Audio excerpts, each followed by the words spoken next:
Yeah, Yeah, yeah, yeah, yeah. yeah. I hope he just was like the studio was just like, "Yo, we'll give you so much money if you make Joker 2." And he was like, "All right, let's just make a joke movie." It might have been good, and the fact that this movie is $250 million makes no sense. I have no idea where that money went. There there was some money laundering going on with this movie. I swear. Like, I'm sorry. I'm It's gonna it's probably funny edit how a lot like of this you've out. literally like face palmed like 6 times just talking about this. It's like that terrible. It is that terrible.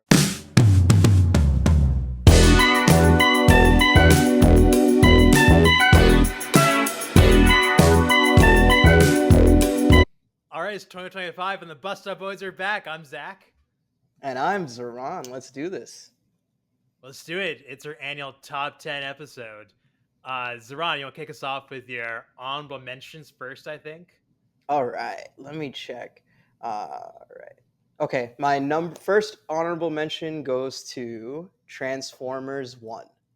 Have you watched that, Zach? Wow, wait, I didn't see this movie. So you Oh, actually saw really? it. You Yeah. know me, I'm a sucker for like animated movies and everything like that. Um, and I was a huge the Michael Bay trilogy. So Transformers, the first one that came out I think 2009, Revenge of the Fallen, which I wasn't a big fan of, and Dark of the Moon. Yeah.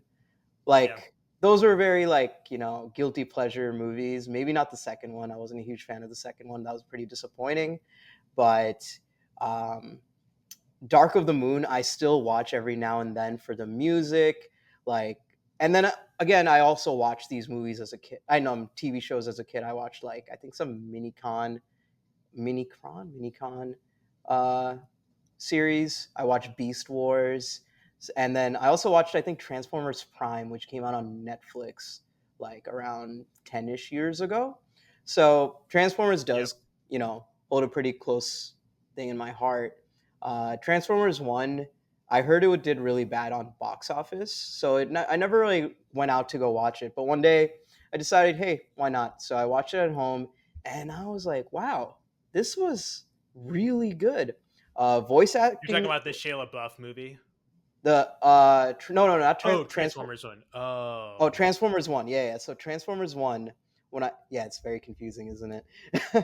um, I'm looking this s- up. Transformers 1. so after the Michael Bay trilogy, after that, I Oh, okay. did not like those movies. I think it was the Mark Wahlberg ones. Horrible, horrible, horrible. Like there's a Yeah. there's a thing between like guilty pleasure, but when they start spitting on like the characters and like all that they did in the original trilogy, I was just not a big fan of it. I did enjoy Bumblebee, which I think was made by the same guy.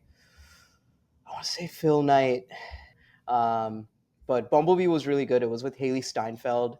Yep. um, so that was a pretty good movie. But outside, and then I also liked the Beast Wars movie that came out, but it was like enjoyable. Also, that same guilty pleasure thing. I think Bumblebee, out of all the live action movies, I would consider like the best. So then I watched Transformers One. I love the animation. It's an origin story on how like Optimus Prime and Megatron are like formed, and the Hmm. voice acting is incredible. I forgot who the voice actor for Megatron was, but Optimus Prime was Chris Hemsworth. The co-lead was also Scarlett Johansson. She was also in it. There's also a couple of big hitters in there as well, um, including John Hamm was Sentinel John Prime. Hamm. Yep, yep, yep. How'd you Steve get there so Buscemi fast? Starscream. I'm just looking at Google right now. Oh yeah, Keegan Michael Kay, Steve Buscemi, Lawrence Fishburne. Like they went all out with this, and it's really unfortunate that like the box office wasn't that good for it. Um, but I really Yeah, because enjoyed I it. remember seeing a lot of like ads for it and like Yeah. posters, and then I just didn't hear much after it. What am I saying? It looked very generic, very like So I think marketing failed them. Like they definitely paid a lot for marketing, but whoever did the strategy for it did not do a good job, unfortunately. And I think the box Hmm. office suffered for it. So yeah, it was great. I enjoyed it. On to you, Zach, for your next honorable mention or your first honorable mention. Yeah, I got like a 2 for 1. How about that? I have Nice. two music biographies. as my honorable mentions. The first one I just saw a couple days ago, A Complete Unknown, the Bob Dylan story, featuring our boy Timothy Chalamet. Yeah, this was like a movie that I really want to like, and the Timothy Chalamet portrayal is really good. So he portrays Bob Dylan as like this really like inscrutable, hence the name Complete Unknown musician. He moves to New York City. He's trying to like find his way, but he's also evolving. So he goes from folk music to like more like actual rock and roll, and that produces a lot of conflict. It wasn't a perfect movie, I would say. I think like I wanted to hear more about the folk versus like rock and roll storyline because I think that's like a gap in my knowledge. It's like I know about Bob Dylan. I know he's like one of the goats of like American rock and folk music, but like I don't know what exactly happened like in that period of his life, or necessarily like why exactly he's the goat. And so like they make some references to the Beatles and like how like rock and roll got started, but I want to hear more about that. And like maybe like the director of A Complete Unknown News Manigold would say, "Oh, go watch a documentary instead of a movie." But yeah, there's like a lot of different subplots, and it doesn't totally work. But Timothy Chalamet is pretty good, and obviously the music is timeless. So I'll give it an honorable mention. It's in theaters right now. The second one I want to give a shout out to is One Love, the Bob Marley story. So I think that story is like yeah, like more interesting. So Bob Marley, he is Rastafarian. He like gets shot at one point and has to go into exile in England, and while he's in England, he plays soccer and stubs his toe and ends up being like cancer, and then he dies young. But the movie kind of talks about like the time. There's a couple years in between, like he getting shot and like him dying, and it's a good intro to the music. So yeah, if you're a music fan, and like I'd recommend both those movies. They're not like in my top 10, but they're good enough to be honorable mention. Nice, good top 10. Do you think I've heard a lot of Oscar buzz about Timothy Chalamet? Do you agree or disagree? I agree. I Yeah. mean, I feel like from the start, he's like you can kind of see the character evolve as time goes on. On the very beginning, he's like a 19-year-old straight from Minnesota. He's kind of quiet, but like what he has is his guitar and the music. So he does a good job of like introducing us to the Bob Dylan character, and then over time, like he kind of grows and like comes more to himself and like has his own opinions, and he's not afraid to like look to people and just kind of like do his own thing while playing the music first. So I think that's like a draw of the movie, and yeah, I'm supportive of it. And I know when I went to go see like A Complete Unknown, like the theater is packed, so I think it's also like a fan favorite, this movie, and Timothy Chalamet. So I'd be supportive of him getting an Oscar nom, and if he gets the Oscar, I think he'll be the youngest person ever to get the Best Actor Oscar. So that's Dude, quite an accomplishment. we're living in the era of Timothy Chalamet, man. This guy is the head of one of the biggest blockbusters franchises right now, which, Yeah. he was part of from the beginning. He is doing, he was one of the, he was in the I know, not Hollywood, Christmas classic or modern classic with Wonka. Um, and now he's possibly getting an Oscar nomination, potential win. Incredible to see the trajectory of his career so far. Um, good to see. Good to see. Alrighty. Should I go on with my next one? Go for it. One more thing I'll add Oh about A yeah. Complete Unknown Hmm. is that the singing is not annoying. Like sometimes with these musical like biographies, like you can tell, oh, there's like a huge delta between like the actual musician and the person trying to do that, trying to sing. I felt that a little bit with like the Elton John movie. Hmm. But no, I think it does a good job. Like he's hitting the notes, and like it's not Bob, it's Timothy Chalamet, but the music sounds fine. So he did a good job with that too. Oh, did he sing live? I'm pretty sure he did. Wow. Okay. Unless like I'm just totally mistaken. Like I'm like pretty sure he's the one singing the music in this movie. He's very talented. I think we're looking at like the next big actor with Timothy Chalamet. It feels like. Yeah. Alrighty. That. But my second honorable mention will go to Fall Guy. I really enjoyed this movie. Oh, I Yeah. forgot to rank that actually. Oh Keep yeah. going. It's like a, it's nothing groundbreaking. It's not, like wow, this was artistic achievement or anything like that. It's just a very enjoyable date movie Yeah. comedy. I think it they did everything well. Like I was Yeah. laughing, I was enjoying a lot of the action scenes. I really enjoyed the chemistry between Ryan Gosling and Emily Blunt. Uh, like their acting together made that movie. I honestly think like if it wasn't for them two, I don't think this movie would be anywhere near my honorable mentions. But Right. like just a combination of the soundtrack that they did, the fight choreography, the stunt choreography, Ryan Gosling and Emily Blunt's performance, all that mixed together made for a very decent movie. Like if I see it on, it's weird to say nowadays, but like if I was like switching channels and I see Fall Guy on like a Saturday morning, I would definitely like keep watching it or something. Because I'm like, ah, nice. Like I remember that movie, pretty good. So it's a great TNT movie. I would say it's an upper class TNT movie or TNT Nice. slash TBS. I would put it there. But yeah, I saw it on a flight back home. I was this is flying great. back from India and then watched The Fall Guy, got around to it. And yeah, it's an awesome airplane movie. You have all Yep, the yep. action scenes. You can like watch it or watch someone else watching it, like without Hmm, audio, hmm. and like it's still good nonetheless. So yeah, this was pretty fun. And Aaron Taylor Johnson is in this movie. He's also Nosferatu as well. So I thought he's like the bad guy in Fall Guys. So he did a good job here too.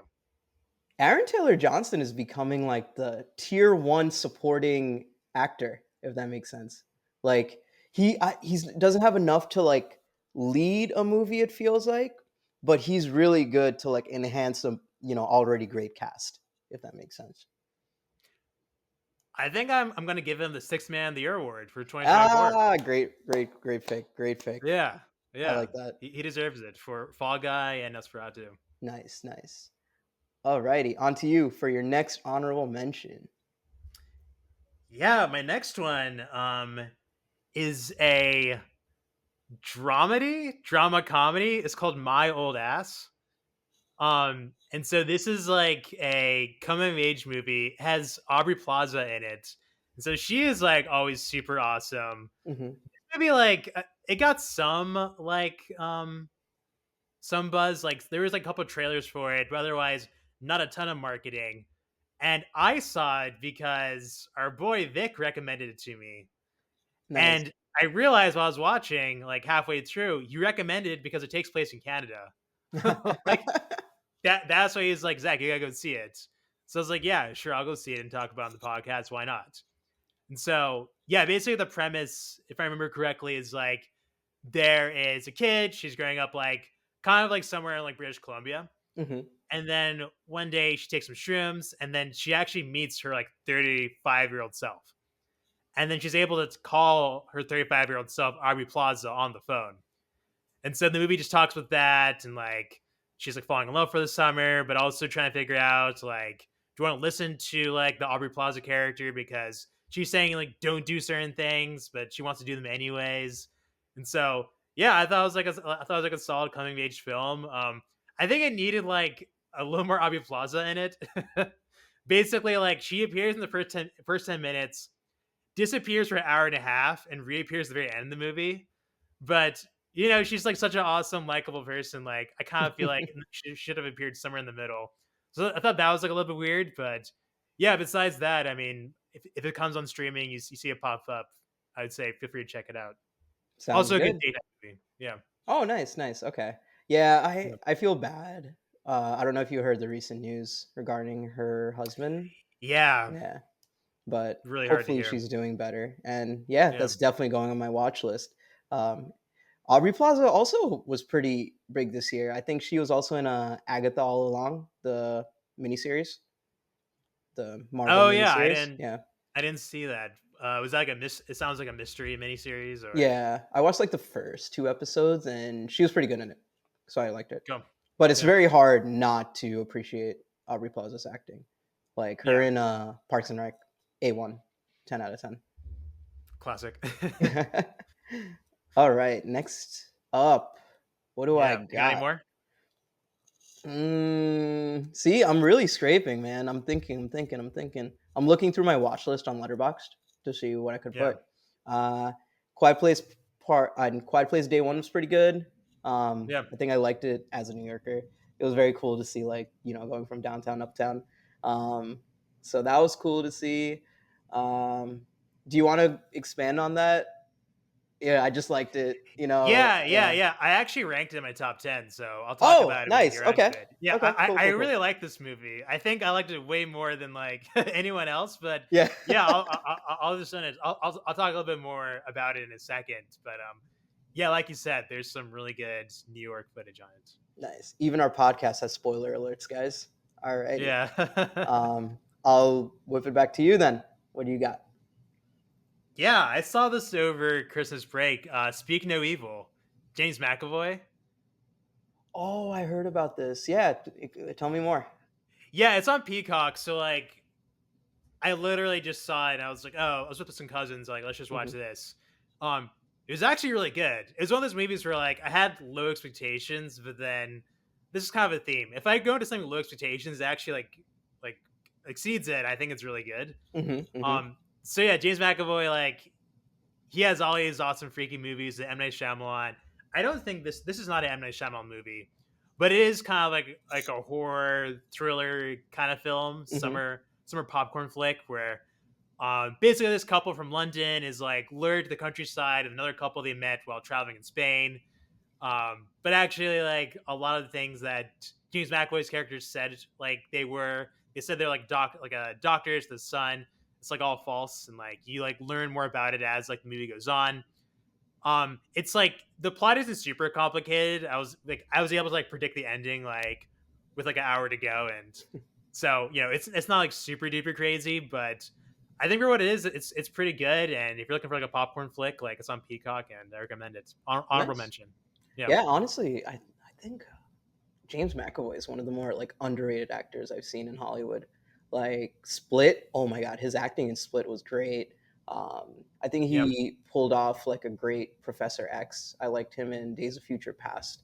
I think Yep. his acting in Days of Future Past was incredible. Even like with him and like when you hear that, oh, they're changing from Patrick Stewart to someone else, you would think like, oh, who is it? But both of them actually, Michael Fassbender and him, really carried those franchises. But good to hear that he's Yeah. still doing great things. Hopefully, he gets some better roles as well. Uh, Yeah, I was gonna say like I want to see him in like more roles, maybe better roles, but I think this is a good like get him through 2024 kind of role. yep, yep, So it keeps him like in the conversation, which I appreciate. nice. I got one more honorable mention before we get to our next segment. Uh, Go for it. Alrighty, we watched this together. Longlegs. Nice, cool. Yeah. Yeah, As you know, I'm a huge horror fan. And it's really nice to see how horror has evolved from the past. Instead of having like, jump scare central, bah, bah, bah. Like I really like these like atmospheric horrors that's been like popping up. And I think we're really entering the golden age of horror movies. Um, yeah, or not entering, we've been in the golden age of horror movies, and it's really nice to see. Um, I didn't even watch Smile 2. Smile 2 probably would have ended up in my honorable mentions just hearing the reception from it. But Longlegs was great. I think the acting was incredible. Nicolas Cage, I didn't know was Nicolas Cage because we missed the first 5 minutes when we went into the theater. So I didn't see the casting and everything. But his yeah, acting was awesome. I know some people thought it was like, oh, you can't tell, like, you can tell it's Nicolas Cage overacting when he normally does. But as someone who had no idea he was in the movie, I was really impressed, and I was shocked when I at the end credits when I found out that it was Nicolas Cage. Just the plot isn't anything crazy, but it was just very well done, very atmospheric, very like the dread that builds up in you. And then also, Zach, I know we missed it, but I rewatched like the first 10 minutes, or watched for the first time like the first 5-10 minutes, yeah. and we missed like the most scariest scene in the movie easily. No, no, no. You missed it. I was there at the Oh, theater. oh, my bad. Okay, yeah, you were there. Yeah, Okay. yeah. I was gonna say that beginning part was super duper freaky. I'm Oh glad you yeah, got back to see it. absolutely. No, I couldn't miss it. But yeah, that's my last honorable mention. Do you have one more in you? I had Monkey Man just outside my top 10.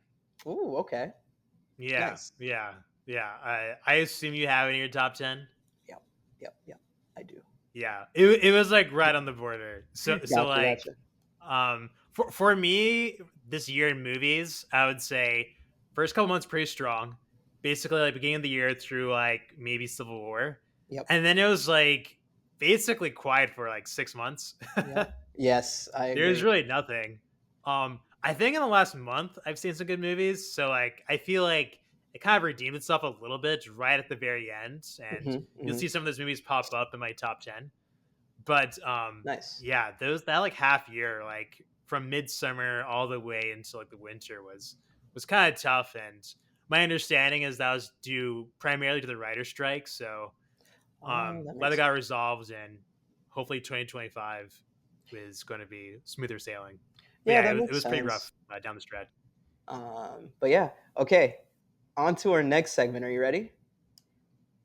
Let's do it. Switching it up a little bit. We gave you our honorable mentions. Before we get to our top 10, we are going to do our most top three most disappointing movies of the year. Um, I think we're going to have a few overlaps here. Uh, my third disappointing movie, I think, would be Trap, the M. Night Shyamalan movie. Did you watch it Oh, by you any chance? saw it. I Yeah, didn't. I did I think I see was it. going to watch it, and then you told me just don't bother. Yeah, don't bother. Yeah. It's weird. Basically, the movie's about the dad takes the daughter to go see like a big pop star, like imagine like Olivia Rodrigo or like Sabrina Carpenter or Olivia Rodrigo type of singer, right? So while they're there, you find out that the dad is like the FBI is looking for the dad in this Right. huge stadium, and they're doing like some kind of big honeypot to find him, which is just doesn't make any sense, honestly, in my head. And it just goes like in some crazy directions. The singer is M Night Shyamalan's daughter, and she's actually not a bad singer, but it was Right. just like, oh my god, the nepotism is insane here. I won't say anything bad about her because she's actually a decent singer. There's nothing wrong with her. Like her voice is pretty good. Her acting isn't that great. Like, and she has a lot of acting scenes. But I don't know if M Night Shyamalan made this movie purely to promote her daughter's musical career, but it was very weird. And sometimes I was feeling like, is this movie a joke? Is it like, I don't Wow. know. It's I don't know. Like he was doing a lot of decent movies, like good decent indie movies that he was doing. I think he self financed these movies too, which is very honorable. Like he doesn't like that studio meddling with it. So he's a very inconsistent director. You either really enjoy his movies or you don't really like them, and this is one of those movies where I really didn't like it. So yeah, it was disappointing to see like an M Night Shyamalan, like a post Signs M Night Shyamalan movie again, like pre split um, post Signs kind of M Night Shyamalan movie. I would put this in. But yeah, what's your next? What's your third most disappointing movie of the year? Yeah, look at my list. Honestly, I'm not sure I'll group it into my worst movies. I had it. It ends with us as like my third worst movie. Yeah. Um, I will say, like in his defense, I think I liked like the first like half or so, and then Mhm. second half, it kind of remembers. Oh, this is supposed to be like a sappy like melodramatic movie, and Right. at that point, it's like, oh, this is like not like anything different per se.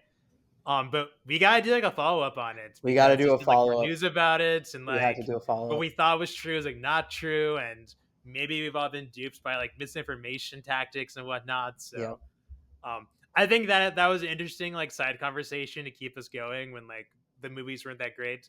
Yeah. So yeah, Yeah. like I can't be too mad at this movie.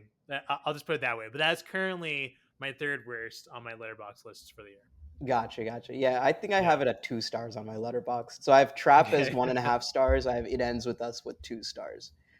Okay. I But Yeah. yeah, knowing all the interference and all the behind the scenes drama that was happening with it, I'm maybe we should give it props for even coming out and being as good as it is, you know? So, yeah. Yeah. In retrospect, like there's a lot working against this being like even watchable. So Yeah. Actually, to be yeah. honest, I'd put Trap worse than It Ends With Us, in my opinion. But so I Yeah. guess we'll just do a little flip there. It Ends With Us was my third most, and Trap was my second. So I guess you can say your second one then. At this point.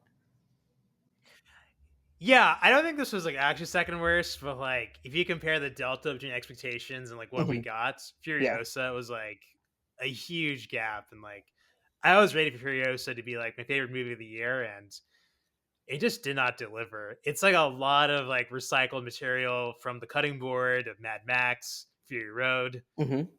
The good thing, and I mentioned this in a previous episode, they take the time to explain, oh, this is the banker, and this is what like the bullet factory is. And here's like the gas factory. And if you go back and rewatch Fury Road, then you actually know everything that's going on and all the characters, and you get to appreciate it more. So it's a good like prequel in the sense that Hmm. like it kind of explains things in a kind of like dumb way. Uh huh. Uh huh. But yeah, if you've seen Fury Road, I would say instead of watching Furiosa, like I'd almost recommend watching Fury Road twice because like that movie is like so good. So I am shocked to um hear that. I'm still yeah. very shocked because I think I was looking at ratings and stuff, and that's still Furiosa is pretty highly rated. So interesting to hear Yeah, your some take. people I had it in haven't their top watched it, 10 so the I can't year. say. Yeah, yeah, I can't Yeah, say. yeah. That's Yeah, definitely your like hot take of the year. I feel like, Zach. I think I'll take it. I'll take it as a hot take. Just like the delta from like what it could be and what it is like, and like Anya Taylor Joy is good, but like I think that's Charlize Theron's characters. So Yep, yep. I yeah, will I will watch it she in didn't a take future over. Yeah, episode. I'll see if I'll validate your thing. No, I'm kidding. But nice. I'll let Yeah, you know my point of view when we see it. it's a Do hot you take. So It is a like you very probably hot should take. have my opinion. So It is a very, very hot take. I'm shocked to hear it, but we shall see. Um, you wanna hear my worst? I think it's let's hear very worst of the year. obvious what it is. Joker Folie Ado. Oh my god. Just Nice. my god, what a horrible movie, man. Like Yeah. I I hope to God it is the director. I forgot his name. Why am I forgetting his name? Honestly, at this point, Todd Todd Phillips, is Phillips. that his Todd name? Phillips. Okay, Yeah, yeah. yeah, yeah. Yeah. I hope he just was like the studio was just like, "Yo, we'll give you so much money if you make Joker 2." And he was like, "All right, let's just make a joke movie." I love musicals. I absolutely love musicals. Like it is one of my favorite genre of movies to like surprisingly enough. And every song choice they made was so bad. Like I feel like it could have been if they just used some decent, songs and then had like Lady Gaga sing those great songs, it might have been good. And the fact that this movie is $250 million makes no sense. I have no idea where that money went. There there was some money laundering going on with this movie. I swear. Like it doesn't make any sense to me whatsoever. Um do you want like a plot summary? Spoiler alert for everyone. Skip to I'll put a time here. If you really want to watch Joker 2. Um Yeah, so like I will say I didn't even see this movie because like nobody liked it. mhm, mhm. Good choice. Yeah. Good choice. Yeah. I I think feel like in 2024, like if you want Batman content, watch The Penguin. Don't watch Joker. mhm, mhm. Honestly, if you want the best experience of this movie, I will edit a I'll edit a movie for you where it's like Joker 1. You go through the credits and then at the end of the credits, it's a nice little epilogue after credit scene of the first teaser trailer they made for the movie. Because the first teaser trailer was awesome. When I watched that, I was so hyped for the movie.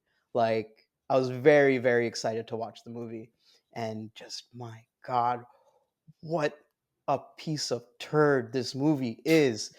My god. Like okay, I just want to rant about this for a little bit. I'm sorry. Um, Yeah. 1 hour later. A few moments later. Later. One eternity he later. basically stabs Arthur Fleck, and Arthur Fleck dies, right? And while he's dying, in the background, out of focus, is that guy who stabbed him.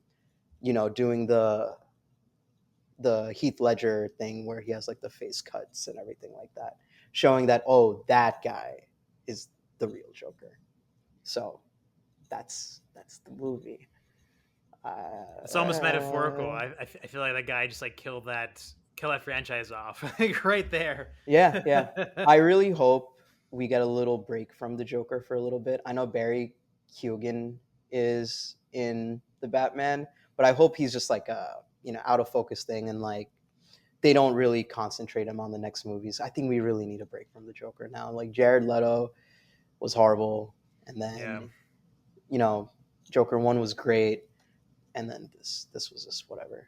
Um, anyways, sorry for the rant, Zach. No, no. You want I think there's less pressure on the Joker now because the Penguin was unexpectedly good. I didn't watch it, but like got really good reviews. to awesome? And then like Robert Pattinson's like seems like he's cooking as the Batman. Like that was a good movie like in 2023. So Mhm. yeah, I don't think like we need like uh the Joker to like be as successful. So I think you're right. I think that we may get a break from the Joker. Yeah, I really hope so, man. I really hope so. I was watching Creature Commandos, I guess, which is like, I guess, the official start of the new DC universe, because even though Oh, it's animated, yeah, yeah, James Gunn wrote it, and it's actually part of like DC universe, and which is cool because it's like continuity. So this is actually like the Suicide Squad is like partially canon, and Creature Commandos is like a continuation of it. Same voice actors, like same story, continuation of the Suicide Squad and everything like that. So good show, good show. I really liked it. And good start to what James Gunn's trying to do. Looks like in the new DC universe. Um, but yeah, what is your most disappointing movie, Zach, of the year? yeah. This is very random. We don't have to talk a ton about it. This movie isn't even in English, but I love South Korean cinema. You got Mm-hmm. Parasite, you got Handmaiden, you got Memories of Murder. There's so many good ones. And so when my girlfriend was like, let's watch the highest grossing film in South Korea this year, is on Netflix.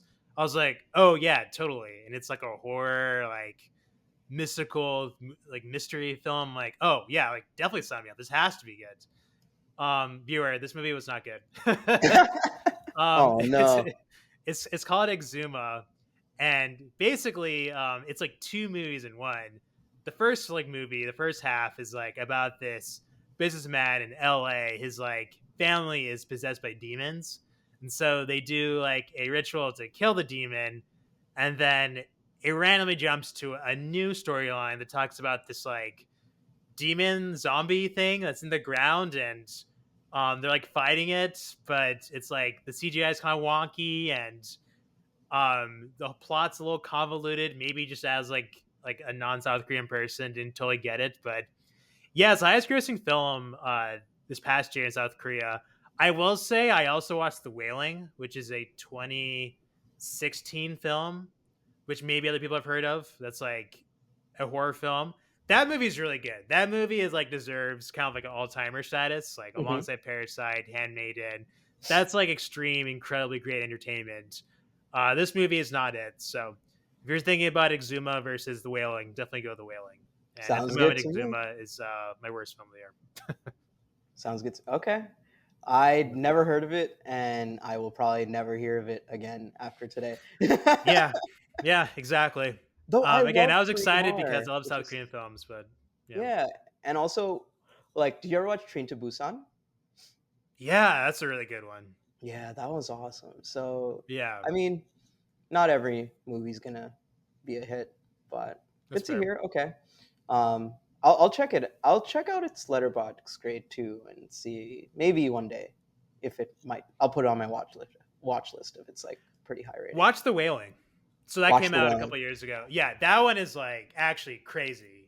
Because one thing I'll say really quick about that movie, Mhm. you go into the last scene and like you don't know what's going to happen. Like you like literally you don't know like who the bad guy is, who the good guy is. And I've never watched a film like that. That was actually nuts. I was like checking like the timer on like Netflix or whatever. I'm like, wait, there's only 10 minutes left, but we don't know who's like good and bad. Like that was insane. So, Oh, so that's if you awesome. want to be like really entertained and like go on a roller coaster ride, the Wailing is like the one you should watch. Sounds good. Sounds good. Okay. Yeah. Nice. I Shall got a we good jump into our? recommendation Oh yeah, out of most disappointing movies of the year. But yeah, yeah, sure, yeah. Furiosa, you should actually watch Mad Max, and then for Exhuma, you should actually watch The Wailing. sounds good. Sounds Yeah, good recommendations there. Okay. Um all right. I think it's time, right? We got I our think it's time for the top 10. top 10. Let's do it. Okay. Do you want to start or do you want me to start? You want to kick us off for number 10? Alrighty. My number 10 is The First Omen. Okay, I didn't see this one. Talk Oh, more. okay. Yeah, and honestly, I don't think any like I was surprised it was in my top 10, but that might be more a testament to the year and my personal biases. Um, Okay. but basically, it's a prequel to The Omen from the 70s, I want to say. I grew up with those Omen movies, Oh, like Omen 1, Omen 2, Omen 3 was Omen 3, I think was what's his name? Sam Neill, right? The actor from Jurassic Park. Jurassic Park. Yeah, Yeah.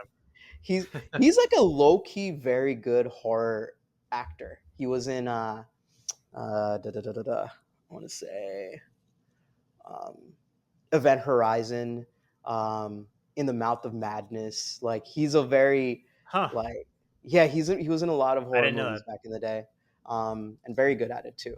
Um, but anyways, so he like it's basically like a prequel to those movies, and it basically explores like how the Antichrist like originated, and it has a lot of body horror and like but a lot of suspense and like the horror and like just the lore of like honestly the lore of the Antichrist really scares me. So I was really freaked out through the entire movie, and during the movie, they have a lot of homages to the original movies too, which I really appreciated. It just brought back memories to my childhood.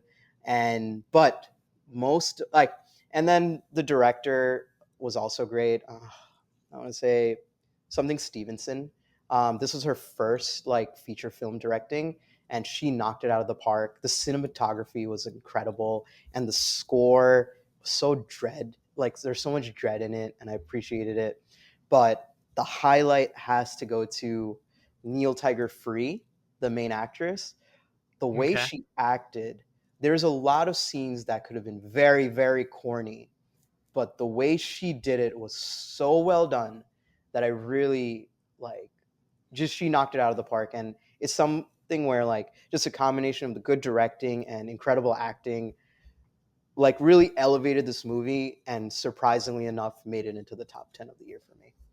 So I'll go on to you for your number 10, which I think I know. You're talking about body horror. I got some body horror for you too. My number 10 was is an A24 movie. If you watch this movie, it's like peak A24.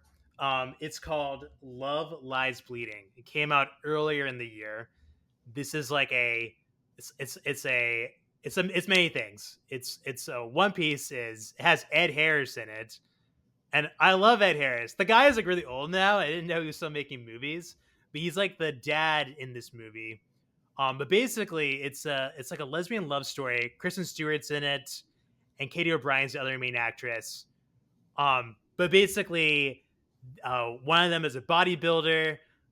She kind of pops out of nowhere into a small town, and so it's about her getting to know Kristen Stewart's character, and then they're trying to battle off the bad guys, and she's trying to make it as a bodybuilder, but in order to do that, she has to like just juice up, but that's a problem.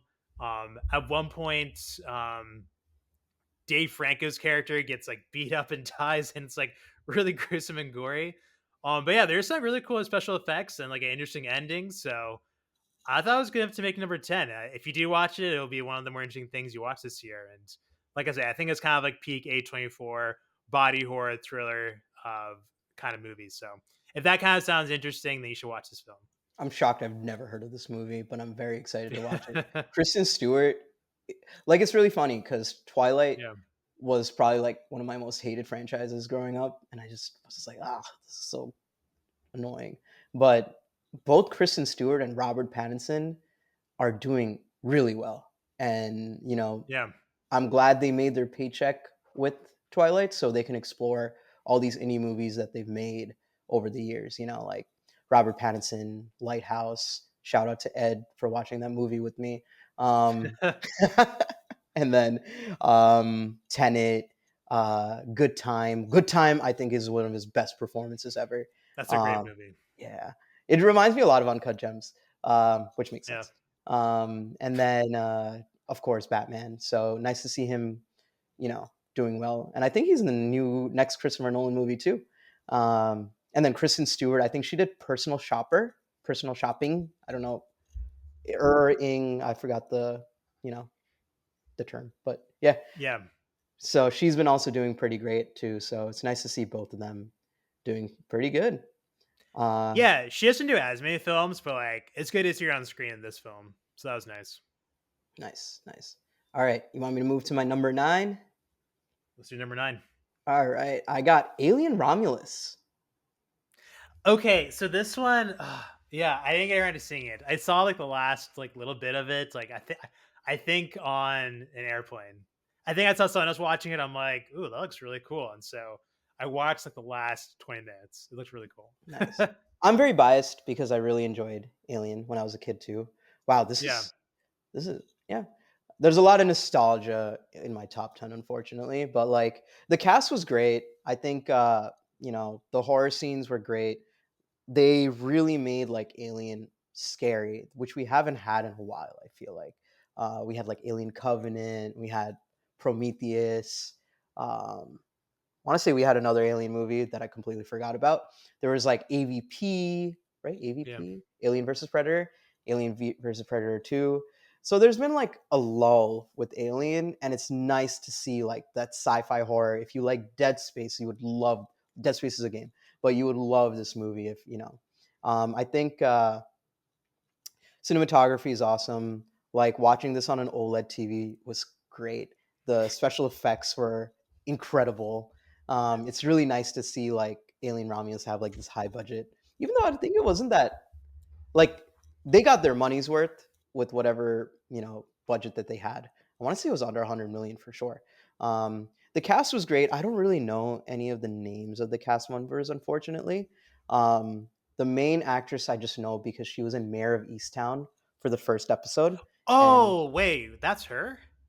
the spoiler alert for Mayor of Easttown. Um, but it's a setup for the rest of the show. But she's basically the victim of the show, and that's basically where the mystery, like of like who the killer is, starts Oh, with. okay. But she was I great in see. that TV show, and it's nice to see her, play a very different role, but really like I think she gave. Um, I think she did well to do that, powerful female action star. And maybe like yeah, I like to see her range going from like in Mayor of Easttown, she was like a single mom who's still in high school to this role where she's just like action star. So very cool to see. All around great movie, good horror, great special effects. On to you for your number 9. Yeah. And if you watch Industry, David Johnson is in Alien Romulus as well. So it's cool to Nice. see him also like make the jump from television and streaming to movies. So that was cool. Someone mentioned to watch Industry. How is that? I heard it's really good. So I seen the first season, and then like I kind of stopped after that because it's kind of a dark show. And I think when season 2 came out, I'm like, okay, it's a little dark for me. I'm just gonna like bow out. But people have been saying like season 3 that came out last year was like the best season of TV last year. So Mhm. um yeah, I wouldn't sleep on it, and I might watch seasons 2 and 3 before season 4 comes out, which I think should be happening. So Cool. Someone recently just recommended it to me, so I just wanted to ask your opinion. But season one was good then, so you keep watching it. So that's good to hear. Yeah, yeah, it was a little bit out there at times, but I thought it was pretty good. I definitely talked about it a lot with like a couple of my friends. Hmm. Um, it's about basically these bankers in London, and each person has their own backgrounds. People are like already rich. One of the main characters is like kind of like living a lie a little bit, trying to get in, and so and then the banking firm is like tackling different things, like, oh, are they going to like reform the old boys culture, or are they not? Like, I think there's a lot of open questions. So it's pretty entertaining, and I think seasons 2 and 3 like dig deeper into those themes. Nice, nice. Okay, Yeah, yeah. give that a shout. And more importantly, what is your number nine? Number 9. It is not an English film. So I love watching those foreign films. But number 9 is called The Go Life. It's a Malayalam movie. It's on Netflix. We've spoken about this. Yes, we It's have. actually about someone who is living in Kerala, which basically is in South India. He goes to Saudi Arabia for a job and gets his passport taken, and basically becomes a slave in Saudi Arabia, or like a servant who's like just stuck there, which is like a real thing that happens. Yep. It's apparently based on a true story, obviously exaggerated for cinema. But basically, yeah, he's stuck there as like a goat herder, hence the name the Goat Life. And it's kind of talking about how someone gets through that. And there's kind of a crazy like escape sequence, which like it's maybe like it probably detracts from the overall experience, because he like walks through like the desert in Saudi Arabia to escape, which is probably not the most plausible way to escape from Saudi Arabia. But yeah, I thought this was good, and I was looking at the Letterbox home screen. Malayalam cinema had like a good year, and I think I watched only a couple of like movies like Letterbox top 10 had. So that was cool to see. So if you're interested in like a certain piece of like Indian cinema, like Malayalam movies, I think The Go Life is like a good place to start. It's on Netflix, and so that's my number 9. Oh, that's awesome. There's also Yeah, I haven't watched it, but there's also a very good Indian movie that came out. It was about like three nurses or something in India, and they explore each yeah. one of their lives. I didn't watch it personally, but I've heard very, very good things about it, and it's on my watch list.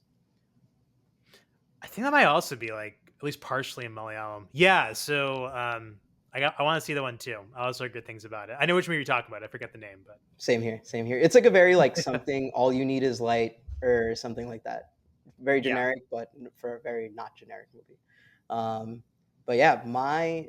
Do you want me to go on to number eight, or do you have anything else to say? No, you got it. Go for number 8. We might share this. I don't know. We I, we, we I feel haven't like this is matched gonna yet. be I'm curious if we'll have the same for any of the slots. all right. Ready? My number Yeah. 8 is Deadpool and Wolverine. No, Ooh, no. damn it. Although Okay, I did like that movie a lot. was it in your top 10, or is it anywhere in your top 10? I didn't put it in my top Okay. 10. But like, let's hear your case. Yeah, no, Yeah, I was I saying did it enjoy more. it, so maybe I should have put it in there. Yeah, no, it's all good. No, no, I was more Yeah. saying it because I didn't want to go more in depth into it, and if you Oh, have okay. it Yeah. later on. Yeah. No, for me, it's a very enjoyable movie. I rewatched Yeah. it lately too, and it just Oh, makes cool. me laugh, and like Hugh Jackman's performance is awesome, and it's really nice. Like the nostalgia bait really helped hit for me too, and their chemistry, like Ryan Reynolds and Hugh Jackman, their chemistry is awesome. And honest, like it makes sense. They're friends in real life, so of course they know how to rib each other. Yeah.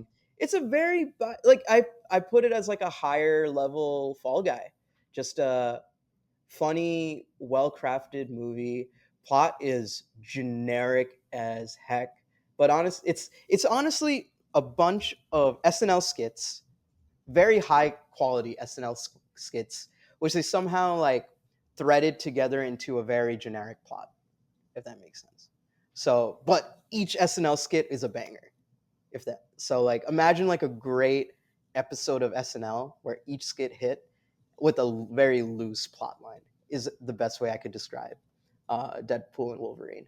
Um, the acting is great. You know, Ryan Reynolds, he's a very one note actor to me, but that note he hits is 10 out of 10. So He's really cool to perfected see. it. Yeah. He's perfected it. He's kind of like I put him in like that rock category. The Rock. Who else is like some people who are just very good at that one thing that they can do? Arnold Schwarzenegger. Like Yep. they all have this ability to play this one role very well. Um, I guess that's like a superstar, right? Like that's what they are. They're a movie star at the end of the day. A great movie star knows what they want. Um, but yeah, like the soundtrack was impeccable, great. Still listen to it Awesome. to this day. So yeah, that's my number 8. What about you? Yeah, and I'll just add, it was like really funny skits, and then in between, it was like really good, like Hugh Jackman moments to stitch them together. It's like, wow, Hugh Jackman still has it in him. That this guy is like a trained actor, like who does stage. You see that also in the movie, so I thought that was cool. It's a Yep. nice treat. Um, He's an amazing yeah, actor. Hugh Jackman. Like I really like Greatest Showman, which like I yeah, said, biased towards musicals. He knocks it out of the park with his acting for someone who historically should probably be hated. Uh, but like whatever Barnum, right? Like the circus owner. P.T. In Barnum. real Yeah, life, he's not a good person, but for yeah. the movie, he's like very very nice movie. And obviously Prisoners and a bunch of other movies like that. So Prison is really good too. yeah, um, but Do you yeah, think he does Wolverine again, or do you think this is the last time we see him? till he's 90, right? But Yeah, but as the movie points out. yep, yep. I think he probably will. He Yeah, probably will play it I think again. so too. There was some there's some like rumors about Daniel Radcliffe playing him, which I would have liked to see. I would have liked to see him as Wolverine, uh, but it is what it is. But yeah, on to you. What was your number? What are we on? Number 8? Yeah, number 8, I had Challengers. So Ooh, that is the tennis movie with Zendaya. You also had the two love interests as Josh O'Connor and Mike Feist. Um, but yeah, I mean, I thought this was like a super fun sports film, and then also you had the Trent Reznor and Atticus Ross soundtrack, which like they made the Social Network soundtrack, which is like super iconic. And then this one too has like a super catchy kind of like house beat that goes with every single time tennis is being played. I laughed a lot in this film. I thought it was funny. It's always cool to see Zendaya do her thing. She's also obviously in Dune. So yeah, there's a couple of people who appear in multiple movies. She's one, and I thought this was like a funny film and good showcase for the actors involved. And it's always cool to see tennis get its own movie. Uh, yeah, honestly, the only reason I want to watch that movie is because of Trent Reznor. Like that's the highlight Yeah, for. I haven't watched it personally, and it probably would have ended up in my top 10 if I did watch it. But my sole reason for watching that is Trent Reznor. If you see my usernames like online, they're all Nine Inch Nails songs from when I was a kid.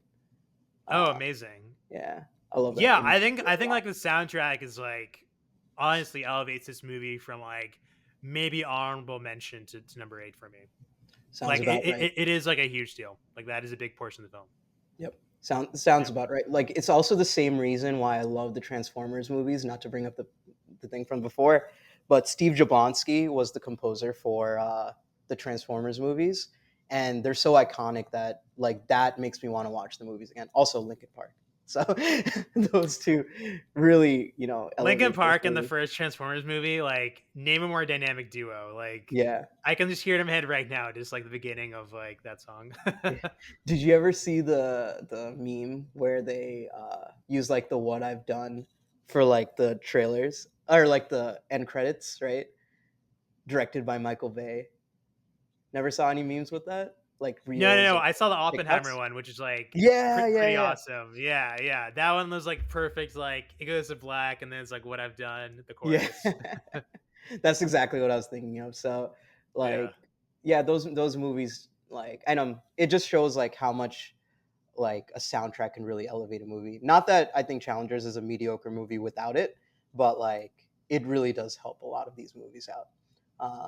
But yeah, you want me to go into my number 7, or do you have anything else to say about No, Challengers? yeah. Let's hear number 7.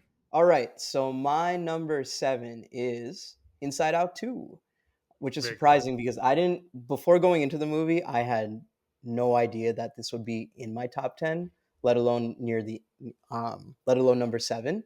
Uh, but the best part of this movie is like there's no real villain in the movie, and the acting, like the story was just great because it's such a small scale story, but it really goes into like the brain of like a child, where it's like, when you first start exploring anxiety and like having to deal with anxiety, coming in and making you do a lot of things that you shouldn't, like looking back, you probably wouldn't have done. It's a very like relatable story, very small scale, great animation, great voice acting. Maya Hawke, which like, you know, She's really good in this movie. she's really good, yeah, and she did such a great job, and it's just nepotism done right. So, so great movie all around. Pixar knocks it out of the park again, and I'm so happy that this now outgrossed the Lion King quote unquote animated movie from 2019, because I just Wow, so that had the crown. That's that crazy. had the crown, yeah.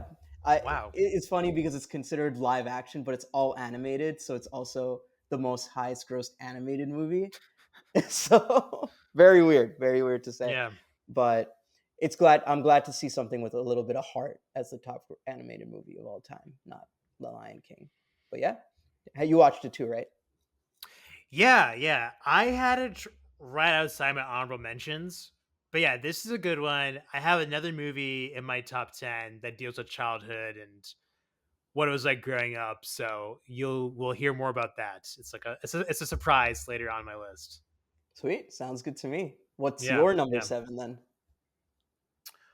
My number 7, and this is the last foreign movie on my list. So bear with me. This is the last one. This is a French Canadian film. It's on streaming. I don't know if it's on a major platform. I think I had to pay like $4 for it or whatever. It's Mhm. called Red Rooms, and so some critics recommended it like in their end of the year list, and so I went to go check it out. This is a trippy film, but I want to recommend it. It's about a murder case, and then one of the people who's watching the murder case, she starts taking a more involved role actually in the case. She takes in someone who is is like supporting the murder, which is like really interesting. And then she starts doing some her own investigative work to figure out like if the murderer actually did it. But like what's cool about this film is like you're always wondering like what exactly is protagonist doing? Like what's her motivations? And maybe one or two more scenes about that would have been nice. But if you're just like looking for a film, like it makes you think, makes you wonder like why are they doing this? Trying to like figure out the puzzle. I think this is a good movie to watch. And so I think more people should see it. So I'll give it a shout out. Again, it's called Red Rooms, and it's like a murder mystery slash like yeah, just like strange protagonist kind of movie. Nice. Okay. Yeah. Interesting. Dude, I love when you bring out these movies I've never heard about before, because it just puts things in my watch list like, "Oh, cool. Okay, I'll watch that. That sounds cool." So, awesome. Nice to hear these Yeah. recs. Um, Yeah. Yeah. What is your number 5? Or number 6 or which one are we on? I think we're on number 6. I Yeah, don't we're have a number 6. number on my things, I just have these movies in my list, but, Nice. Okay. my number 6 was, Monkey Man. I really enjoyed this Okay, cool. movie. Nice. Yeah. Nice. My I number think 11, yeah. it was in your honorable mentions, right? Um, It just missed top 10. It was number 11. Yeah. Gotcha, yeah. Like, Dev Patel, what a star, man. Like, Yeah. great acting, great directing, the cinematography was awesome, the score was great, the soundtrack that they used was awesome. Like, I love the political commentary that they did based on like how what India was going through. Yeah. So all around awesome movie. The action, I I I think when I first mentioned this, like I was criticizing the action in the beginning, but I like was looking up more about the movie, and apparently like in the beginning his action is very raw and very like undisciplined, and then as the movie goes on and he gains that discipline, you see his moves become a lot more um, what's the word, a lot more calculated. So that was very cool to see. Interesting. I didn't realize that at first. Maybe Yeah. that's Huh. BS, but like after watching it, I kind of felt like after rewatching it, sorry, I could definitely understand that. I love how it really like India is a character in this movie. Like Yeah. it doesn't feel like it's just in the background in the plot line just to say it's in India. They really used it, and you could tell that like it it really gives it that personality. So no, awesome job by Dev Patel. I really hope he makes more movies. I really hope he makes more of these action movies. I think he has a good eye for it. I think he has a good Yeah. eye for great shots, like placing really good shots, and he's really good at making these action scenes. So, all around, hats off to him. Long way running from when I didn't like him from Slumdog Millionaire. So, very cool to Yeah, this see. movie was like a pleasant surprise from him. Like, I don't think he had made a movie like this at all. This is like not the normal movie he would star in. And maybe that's why he had to make it himself, because like no one is going to give him like the John Wick role. So he just did it Yeah, himself. yeah, And it was a really cool result. And I love that scene in the beginning where like the purse is stolen and you get to see like this Mumbai like city like up yeah. close. So yeah, and he has a character in this film, and it's a pretty great one. Yep, yep. He's been doing. He also did. What was it? Lion with Nicole Yep. Kidman, right? Yep. I didn't watch that, but I heard that's really good. I think Same. she was. He was nominated for an Oscar for that one. Yeah, I think you're right.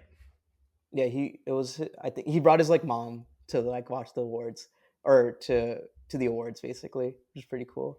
Nice. Um who and then he also made The Green Knight, which I really enjoyed. That was one of my favorite See, I movies. haven't seen either of these movies. So, what is Lion about? So, Green Knight's the one that's like in medieval times, right? Yeah, I think it's based on Knights of the Old Knights of the Round Table. Right, right. Yeah. What is Lion about then? Lion I don't remember, to be honest. No Uh, worries. you can Sorry. you can correct me, or people can correct me, but from what I remember, I think he was adopted and then he went back to India to. Oh, I want to interesting. say, I think you're right. I'm like looking it up yeah, right now. but definitely want to watch that at some point in the Get future. adopted by an Australian couple, and Yes, then yes. he finds his like birth family. Yeah, it has Nicole Kidman, Rooney Mara. Cool. Woo, nailed it. Even though I never watched it. Okay. What? Okay. Okay. Gotcha. Gotcha. Yeah. No, yeah, I Sorry, my haven't nose seen is this film, itchy. so I gotta check them out sometime. Nice. All right, on to you. What is your number six? Man, just 5 and 6 are really hard for me. Um. I'm still here. Just blowing my Okay. nose. Okay. Cool. Cool. Cool. Cool. Cool. Cool. For those who can't see, I saw like a different like visual effects. Um. I think we're number 6. It's really close. Up in Nosferatu. Ooh, Um. okay. Yeah. Yeah. I was like number 5, number 6. Where do I put it? Maybe number 4. Hmm. Um. You mentioned Maya Hawke. Liliara's Depp is in this movie. Who you're giving the Nepo Baby Award of the Year to? Do you give it to Lily or Maya Hawke? We could talk about this later. Okay, okay, okay. Yeah, we'll talk. We'll talk. But yeah, Um, tell me why did you enjoy this movie? But yeah, yeah, yeah, yeah. We can talk about it now. Yeah, so like I haven't seen the other Dave Eggers movies, so Robert now I Eggers. want Yeah, to yeah. go watch them. This is a good like hook in because you and Eddie saw Lighthouse, right? Yep, And then have you seen Witch? yep. Okay. Yeah. So like I want to see Witch because like not only is it a good movie, but like Anya Taylor Joy, that's her first, I think, breakout film. Hmm. It's like 10 Oh, years old now. Yeah. yeah, yeah. Oh, you're talking about The Witch? Yeah, yeah, yeah. I think that Yeah. was the first place I saw her. I'm fairly sure that's the first place I saw her. Yeah. Yeah. I probably didn't see her until like Queen's Gambit. So like The Witch is way All before right. that. Yeah. Yeah. What about Yeah. Split? She was in Split as Oh well. yeah. Yeah, you're right. I probably did. I think I did see that. So Hmm. yeah. Great movie. But Um yeah. yeah, I feel like a good 20-30% of like what's cool about Nosferatu is like hearing more about what went into making the film and the background behind it. Hmm. So learning about like Nosferatu was a film that came out literally 100 years ago. It's like one of the masterpieces of like German expressionism, and so Dave Eggers is like communicating with that old tale. It's seeing Nicholas Holt like on screen doing his thing, Also saw another movie called Juror Number Two. I think it's on HBO Max. It's a Clint Eastwood film. Would check it out. Probably had it like a little bit outside my honorable mention, but it's a good film. Um, but yeah, it's like it's cool seeing all the craft that went into this film. I also see like what's his name, Alex Skarsgård as Nosferatu. He had to do like a lot of training with like learning how to like sing like that, or almost like chant as Nosferatu in like a deep voice and whatnot.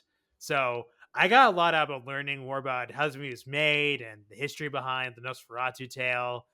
And the actual execution itself, I think Lily Rose Depp was like awesome in this film. Like speaking of Nepa Baby, she did like a great job. Aaron Taylor Johnson is also doing well. And so, yeah, the tale is kind of like a classic tale. The plot, like, there wasn't like a huge twist at the end necessarily. I think like Daniel Defoe's character kind of tells you like what's going to happen, but we saw this together, and when you watch it, you can kind of tell a lot of craft went into this film. It's kind of like last year. What was that movie? Poor Things. Yeah, yeah, Um, it's like the creativity and like the vision is like all in this film. So if you love those kinds of films where like there's a lot of creativity, and also it's like kind of a creepy movie. So all those different things put together, Nosferatu has it. yeah. I'll tell you more of my thoughts later. But no, Yeah, good to hear that you enjoyed it. yeah, yeah. What All is right. your number five? Yep. Yeah. Civil War. Wow. Wait. Cool. We matched. It's also my number Let's five. go! Yeah. Finally, Yeah. we got Yeah. one. Yeah. We Yeah. got a shared Finally. one. Oh, she was also in it. The girl from Alien Romulus. Oh, so she's the like main character, like the young Yeah, journalist. Okay. the young photographer. Yeah. Alex Cool. Garland, amazing job. I think this is his highest budgeted movie, and I think I'm glad you watched it and you prepared me for it Yeah. because I would have gone in and thought it was like, oh, it's just based on like I think I might have been more disappointed if you didn't let me know like, hey, this is a movie based on war journalism and like that thrill that journalists get from the movie. And that really helped me to like really ground me and appreciate the movie for what it is. But Alex Garland did an amazing job. Great cinematography. Kirsten Dunst, amazing job. I think one of the most underrated performances she's done because, you know, I think we'll look back and be like, damn, like she did an awesome job in this film. Um, the what's it called? Uh, just just an amazing movie, great action. Like I think knowing going in with the expectations that this is not an action movie, I appreciated the action a lot more. It was very raw. Like it really and I what I really liked was like there's no like actual political alignment with like both sides of the movie, like both sides that are fighting in the movie. Or was it three sides? I forgot if it was like three fronts or something like that.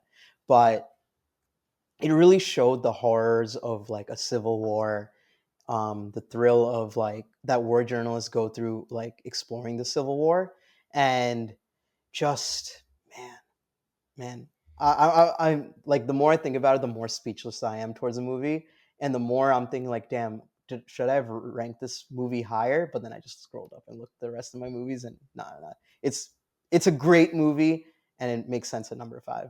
What do you think? Yeah, I think plus one to all that, and like that I love this movie, so like no need to like regurgitate everything you just said. It's not like the most fully baked movie. It touches upon like a lot of ideas, kind of jumps around, like about Civil War, about like journalists or like thrill junkies. I Hmm. think like if it was like a more cohesive vision, like of like one thing, maybe that would rank it like a little bit higher at the end of the day. But we have is really good. Like I really Yes, like this yes. theme of journalists as seeking thrill as like one reason people go into that profession.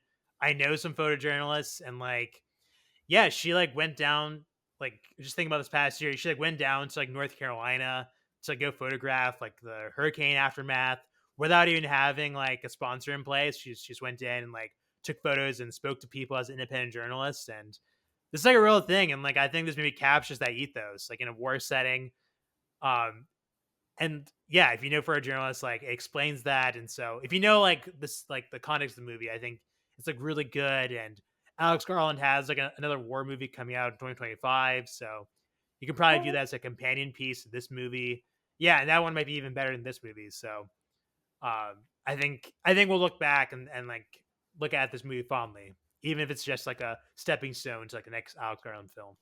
got you. Honestly, from what I remember that I've heard is that he wanted to keep it very vague on where they are, what's going on, because Yeah, that's exactly how journalists feel in the field, where it's like, you know, who's shooting who, what side is shooting what side. You don't sometimes you really don't know, and like I think that confusion, like, kind of made sense. Maybe it was by on purpose, maybe it wasn't. I yeah. think you brought up a good point though, like Robert Eggers, he made his first like really high budget movie in The Northman, which I really loved. I think that was my second favorite movie of 2023. Um, but it's a very divisive movie, very My very friends divisive didn't like movie. it because I told them, oh, like my boys said it's like the film, and they're like, what are you talking about? It's definitely not. It's The Lion King. It's a Nordic Lion King movie, or Interesting. Hamlet, right? Hamlet. Yeah. Yeah. Um, but that's an awesome movie. I would not recommend you watch it with your partner, unfortunately, Okay. to Okay. everyone listening, Okay. because I do want to see it because though. after watching Nosferatu, me and my wife, we started watching it, and I think an hour in, she was just like, "This is one of the worst movies I've ever watched." But Wow. yeah, Interesting. yeah. Okay. So it's a very divisive movie, but like, not to bring up, the Northman here, but like the action in that was awesome. The cinematography, like it's a very Robert Eggers movie. But the point I was trying to make is that um, that was his first like high budget movie, which he said like, yeah, I made a lot of mistakes, but you know what? Oh. Like it helped me to make Nosferatu because it made him more focused and like able to handle a higher budget movie with Nosferatu. Oh, that's Yeah, such a good point. yeah, I think maybe we'll look back on Civil War like that. Like really yeah. good film, has its fans, also its detractors, but maybe allows him to make like a really awesome film next. Exactly, exactly. Hope so. He also made like a lot of like he made Annihilation, Ex Machina, also great movies. Devs, if you watched it on Hulu, is also pretty great. Um, Oh, he made Annihilation. Wait, what? yeah, yeah. Alex Garland, right? Oh, With Alex Natalie Garland. Yeah, yeah. Portman. Sorry. I thought you meant Dave Oh, you're thinking Eggers. Robert Okay, cool. Eggers. Yeah. Yeah. Robert Eggers. Excuse Um, me. yeah. All right. What's your number five then? Moving on. Oh, we both have the same number five. Awesome. Yeah, but the numbers. I think this might be the one where we like match. The maybe we match number one as well, or maybe number two. But yeah, anyways, we'll see. We probably will. All right. So number four, right? Number four. Yeah, we're in the top half now. For me, number four was The Wild Robot. Uh, What's the wild You robot? know, I had to sneak in. Wait, you don't know the Wild Robot?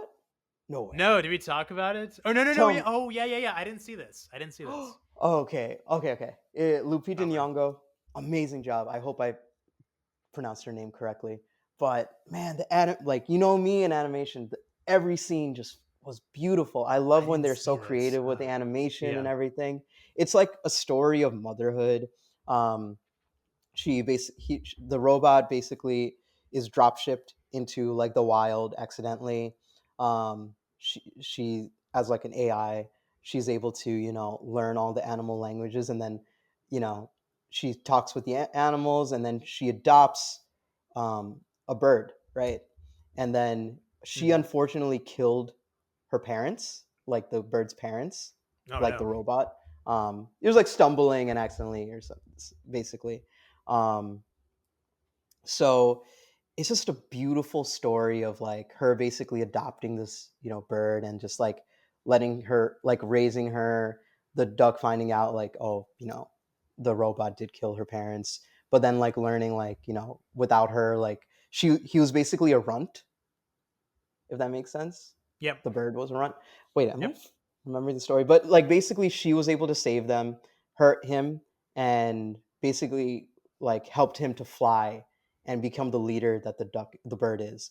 So beautiful story, amazing animation, amazing music. I think the song was nominated for best original song, I want to say. But just Cool. Man, I just have like the emotional resonance from the movie. It's such a feel good movie with great animation. Please watch it. This reminds me. What you're saying reminds me a lot of my number three. So I'll save it for like what you're saying reminds me of that. Can I jump to my number four? Yeah, yeah, let's do it. Okay. Speaking of like Lupita Nyong'o, or Mhm. however you say the name, um, this kind of a crazy pick, but I'm putting Quiet Place Day One as number four for What? my year. Okay, Yeah. that's. I mean, I'm not saying it's a bad movie, but I'm very surprised to hear that. Okay, let's hear it.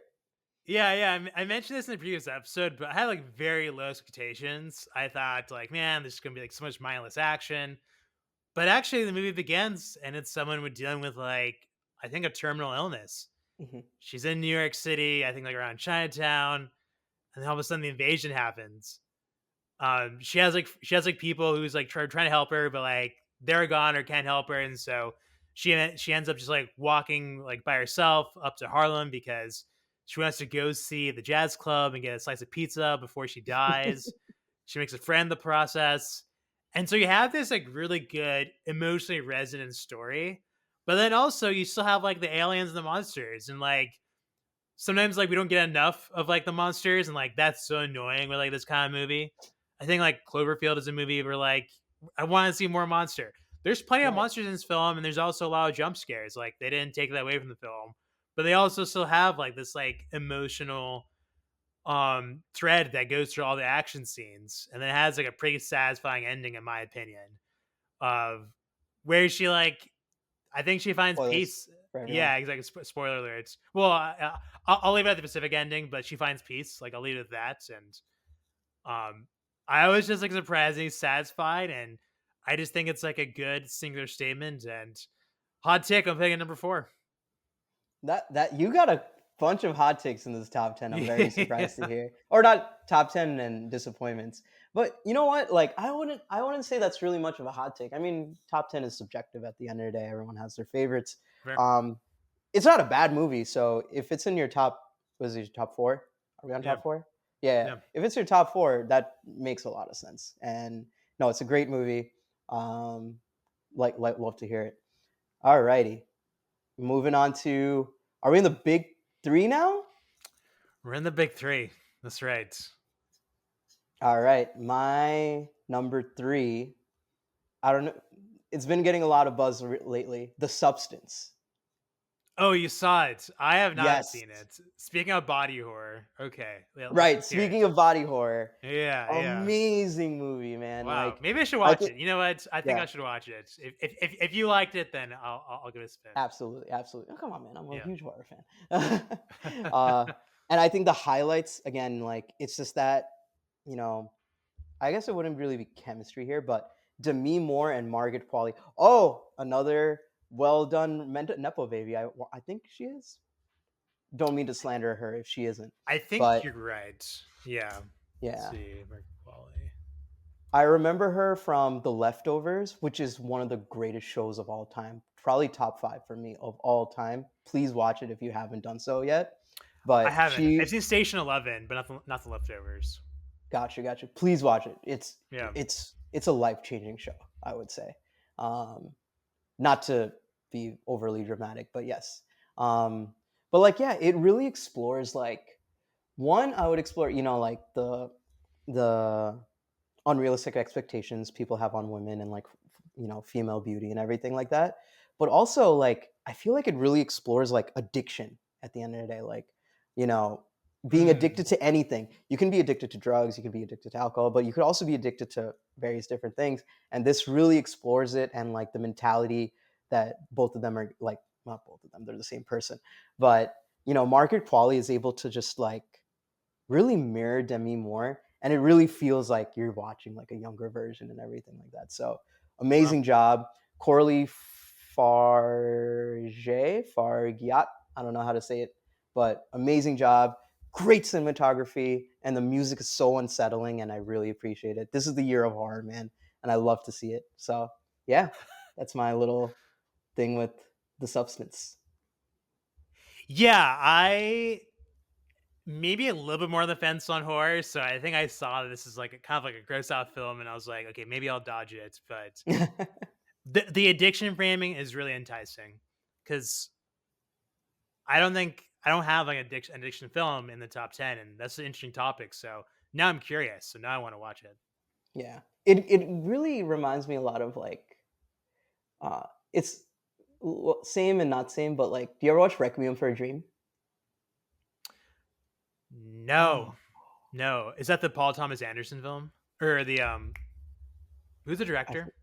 I honestly don't remember, I but forget his name. It's the Black Swan.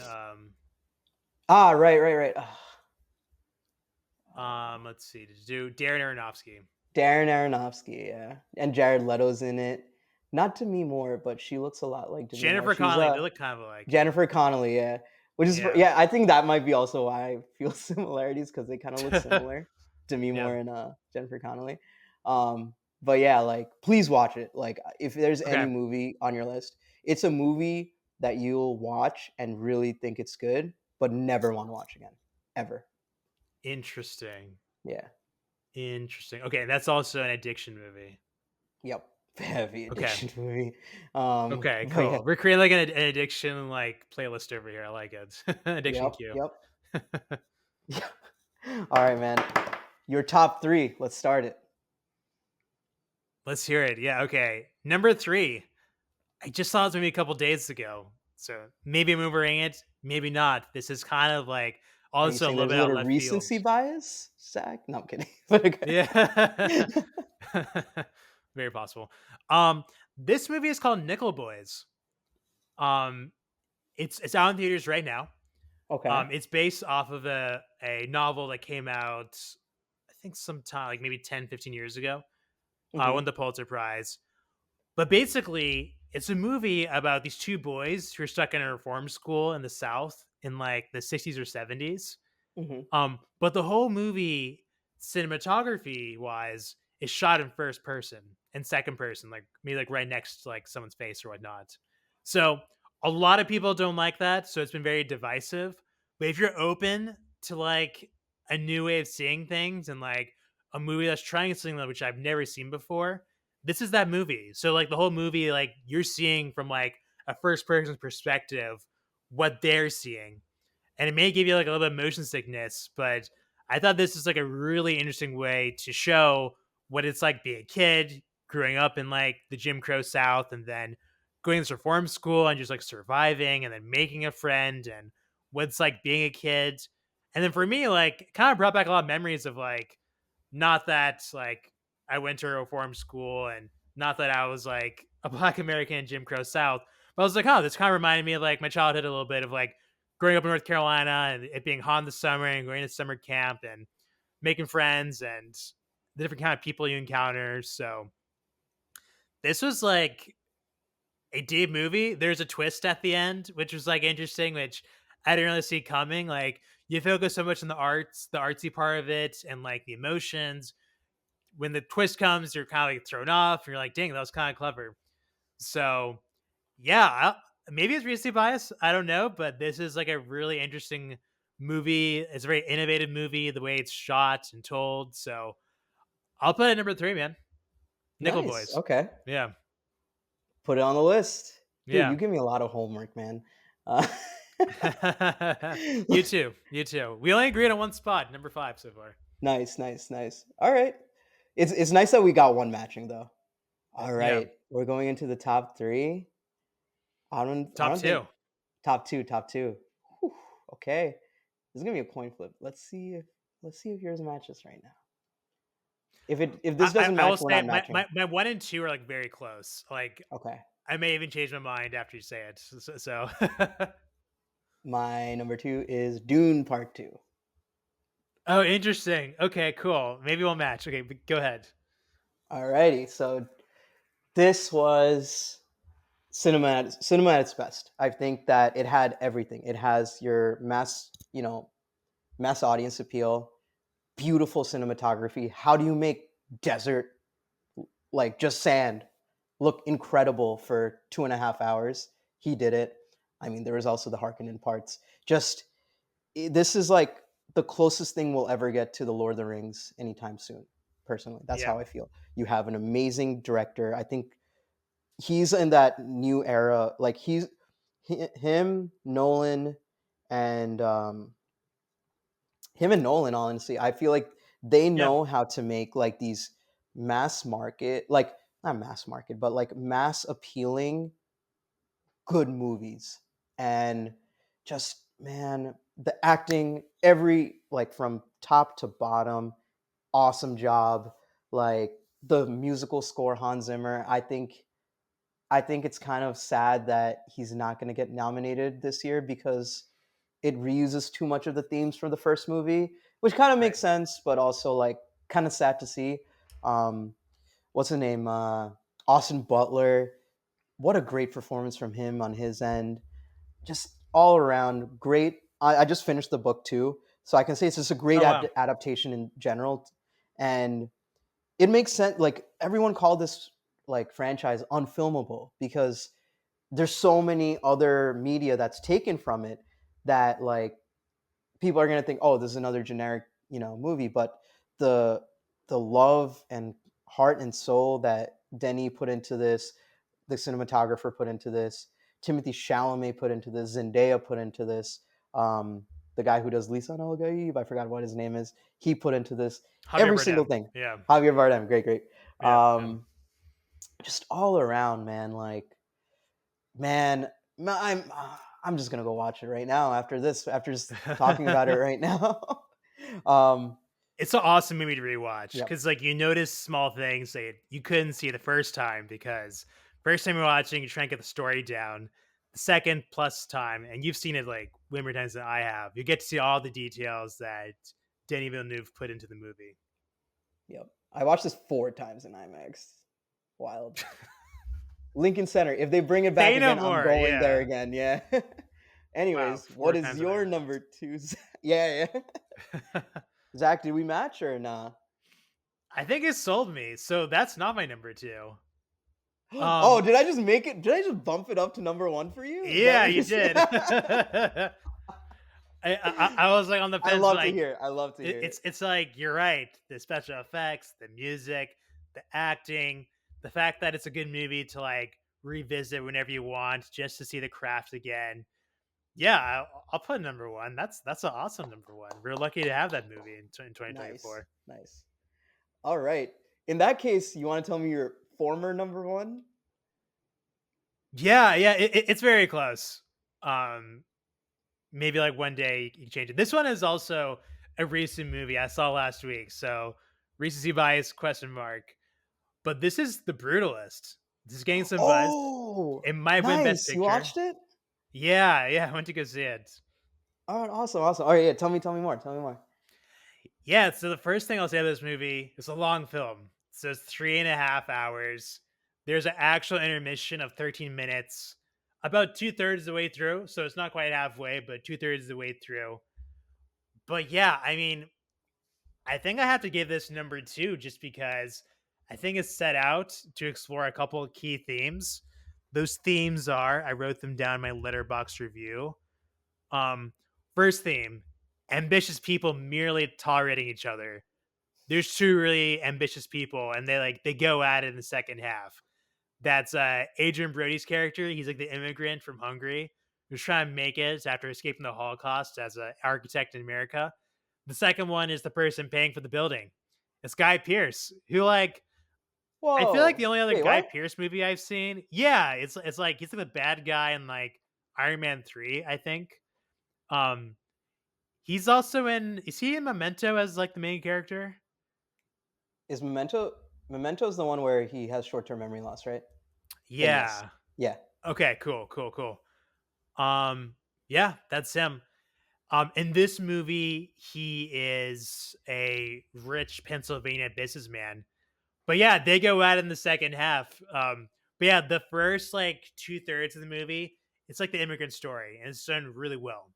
Adrian Brody is like here in America. He starts off in New York City, goes to like Ellis Island, I think, and he's just trying to make it, just trying to do the right thing, and eventually he gets lucky. He gets this like kind of crazy commission from this kind of crazy rich person in Pennsylvania, and one awesome thing about this movie is like just kind of seeing where it's going, because on one hand, the like immigrant makes America storylines are very conventional, but then as you kind of peel the like the layers of onions of this movie, you're like, wait, but this like Guy Pearce character is like not very conventional, so I'm kind of thrown off. And like Adrian Brave's wife's character, she did a really good job. The actress, she's also not very conventional, so like that's also kind of like playing with this like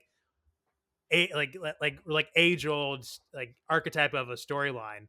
So I Hmm. think that's like really rewarding first 2/3 of the film. The last third, I think when I watched it, I feel like it didn't totally work because they're trying a lot of different things. It has a kind of like a interesting epilogue sequence as well. But during the epilogue, I think the movie maker kind of reveals like a main theme of the film, which is I guess like the lengths people go to end up being the winner in life, not the sucker.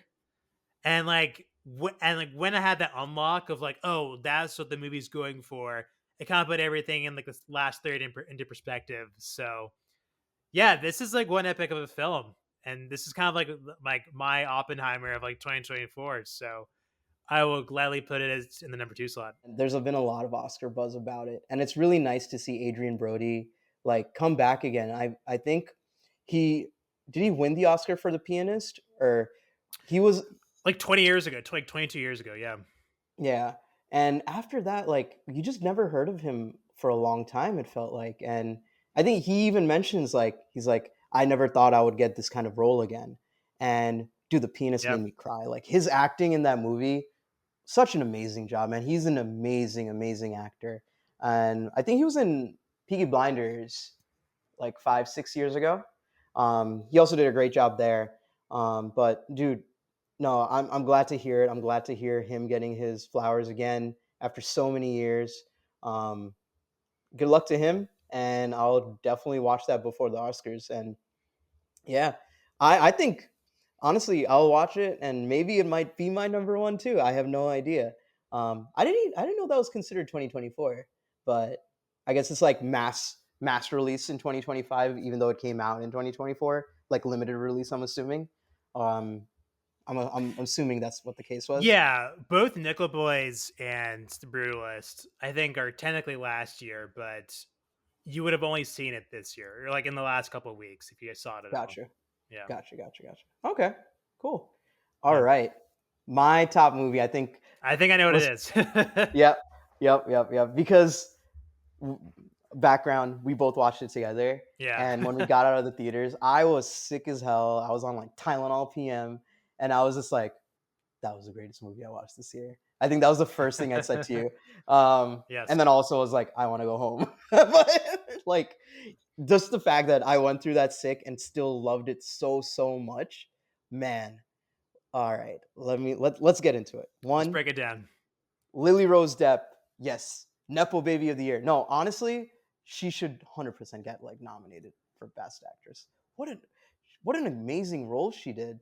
And what's funny is that I watched that terrible show. I want to say it was The Idol with The Weeknd, Wow, you and the watched it. Okay, that's yeah, crazy. but she was amazing in that thing. So Oh, it's okay. nice to see her in a better movie with her being able to like really show off her acting chops.